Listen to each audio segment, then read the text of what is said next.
নমস্কার, কেমন আছেন সবাই? আশা করি খুব ভালো আছেন। আর আমিও খুব ভালো আছি। আমার চ্যানেলে আপনাদের সবাইকে স্বাগত জানাই। আমি পায়েল। আর আজকের ব্লগটা আমি এখন শুরু করেছি। আজকের ব্লগটা একটু অন্যরকম। আজকে ডেইলি ব্লগ নয়। আজকে একটু যাচ্ছি আমাদের দেশের বাড়ি একটা জায়গায় পুজো দিতে। বাবু যখন ছোট ছিল তখন সেখানে মানত করেছিলাম মায়ের কাছে পুজো দিতে যাব, মা কালীর কাছে। এই সেই মন্দির। ডায়মন্ড হারবার থেকে সরবেরিয়া বলে একটা জায়গা আছে, এইখানেই এই মন্দিরটা অবস্থিত। আমার জন্মের পর থেকে আমি অনেকবার এই মন্দিরে এসেছি, অনেক ছোট থেকে এই মন্দিরে আসি। এইখানে এই মা কালী কিন্তু খুবই জাগ্রত। যে যা মনস্কামনা করেন তার ঠিক পূরণ হয়। এই জন্য এই মন্দিরে প্রচুর ভিড়ও হয়। শনি মঙ্গলবার করে বেশি ভিড় হয়। আর আমরা আজকে শনিবার 7ই জুন এই মন্দিরে এসেছি।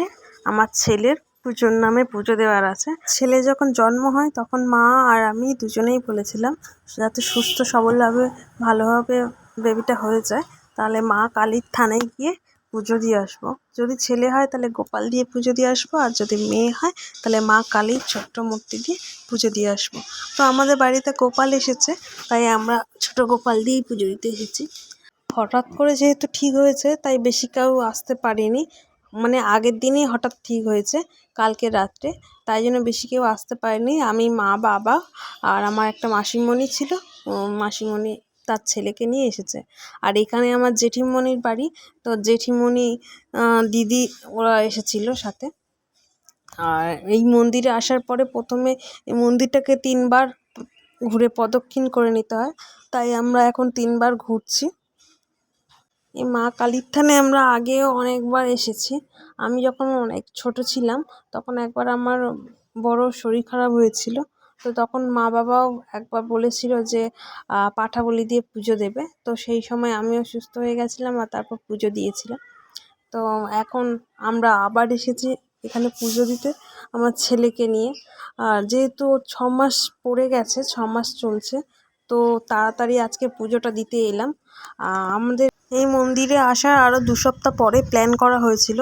সেখানে আসার জন্য আরও গাড়ি নিয়ে, বাজনা নিয়ে আরও অনেক কিছু প্ল্যান ছিল, কিন্তু দুর্ভাগ্যবশত টাইমের কারণে আর হঠাৎ করে এই জন্য দিতে হচ্ছে কারণ আমরা বুঝতে পারিনি আমাদের সময়টা গোনা খুবই ভুল হয়ে গেছে। এই জন্য আমাদের হাতে আর সময় নেই। আমরা ভেবেছি যে 6 মাসে সবে পড়েছে, আমি 6 মাস গুনছি, কিন্তু এদিকে আমার মাথায় খেয়াল নেই যে 6 মাস অলরেডি প্রায় শেষের পথে। ওই জন্য হঠাৎ করে তড়িঘড়ি করে চলে আসা এখানে। এখানে না পুজো দিলে আর কোনো কাজও আমরা আগে থেকে করতে পারবো না। আগে এখানে পুজো দিতে হবে, তারপরে আমাদের সমস্ত কাজ হবে, ওর মুখে ভাত হবে। ওই জন্য আর সময় নেই, ওই জন্য হঠাৎ করে আজকে পুজো দিতে হচ্ছে। এই মন্দিরটা আগে মাটির ছিল, তারপর আস্তে আস্তে 2-1 বছর হলো এখানে পাকার করেছে। আর এই যে চারিদিকে দেখছেন প্রচণ্ড ভিড়ও হয়েছে আজকে। এই জায়গাটা বসার জায়গা করে দিয়েছে পুণ্যার্থীদের জন্য। চলুন, আমাদের 3বার ঘোরাও হয়ে গেছে, এবার আমরা মন্দিরের ভেতরে ঢুকবো। প্রচণ্ড ভিড়ও হয়েছে, সবাইকে পাশ কাটিয়ে আস্তে আস্তে করে ভেতরে ঢুকতে হবে। এবারে পুজোটা দিয়ে নেব আমরা। এখানে ঠাকুরমশাইকেও পেয়ে গেছে, আর এখানে আমরা পুজো দিয়ে নেব।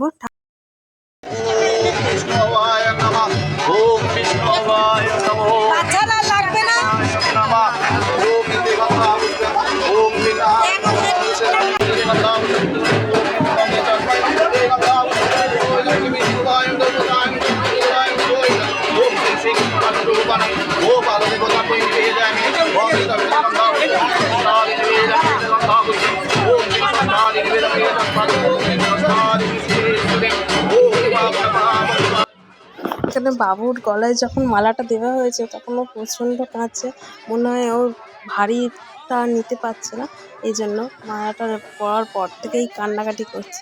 তো ওকে নিয়ে বাইরে চলে গেছি। এই দেখুন মা কালী, এইগুলো কিন্তু প্রত্যেক বছর বছর চেঞ্জ হয়, আবার এক একটা পাশে পাশে রেখে দেয়, আবার নতুন কালী আসলে সেই মাকে পাশে রাখা হয়। আর এটা মায়ের সাথে বাবু আর আমার সাথে বাবু। এটা ছিল মন্দিরের চারিপাশে প্রচুর খাবারের দোকান বসেছে, প্রচণ্ড ফুলের দোকান বসেছে, অনেক কিছু। আর এই যে দেখছেন এই মহিলাটা, এই প্রত্যেক যারা বাজনা নিয়ে আসে তাদের বাজনার সাথে এই মহিলাটা নাচে। আর সবার কাছ থেকে 10 টাকা 20 টাকা করে যে যেমন দেয় তেমনই নেয়।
এই দেখুন মন্দিরের পাশে সব খেলনার দোকান বসেছে, যদি কোনো বাচ্চা ফাচ্চা যায় বায়না করলে এই খেলনাগুলো কিন্তু দেওয়া যাবে।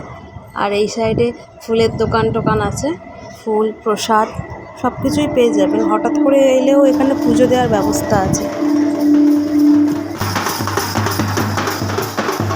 আমাদের পুজো দেওয়া হয়ে গেছে আর এখন আমরা বাড়ির পথে রওনা দেব। আজকের এখানেই মাকে বিদায় জানিয়ে আমরা বাড়ি ফিরব, কারণ আজকের বাড়ি ফিরে আরও অনেক কাজ আছে। একটা দিনের মধ্যে সব কিছু আয়োজন করতে হবে। কালকেই বাবুর মুখে ভাত দেব, তার জন্য একদিনের মধ্যে সব কিছু অ্যারেঞ্জমেন্ট করতে হবে। মাথা খারাপ হয়ে যাচ্ছে, জানি না কী করে হবে। তো চলুন বাড়ি যাওয়া যাক। আজকের ব্লগটা এখানেই শেষ করছি, পুজোর ব্লগ। বাবুর মানত চোকালাম একটা। তো তোমরা সবাই ভালো থেকো, সুস্থ থেকো, সাবধানে থেকো। আর ব্লগটা ভালো লাগলে অবশ্যই করে কিন্তু একটা লাইক দিও। তোমাদের একটা লাইক আমার অনেকটা মোটিভেট করে আর সব সময় আমার সাথে থাকে।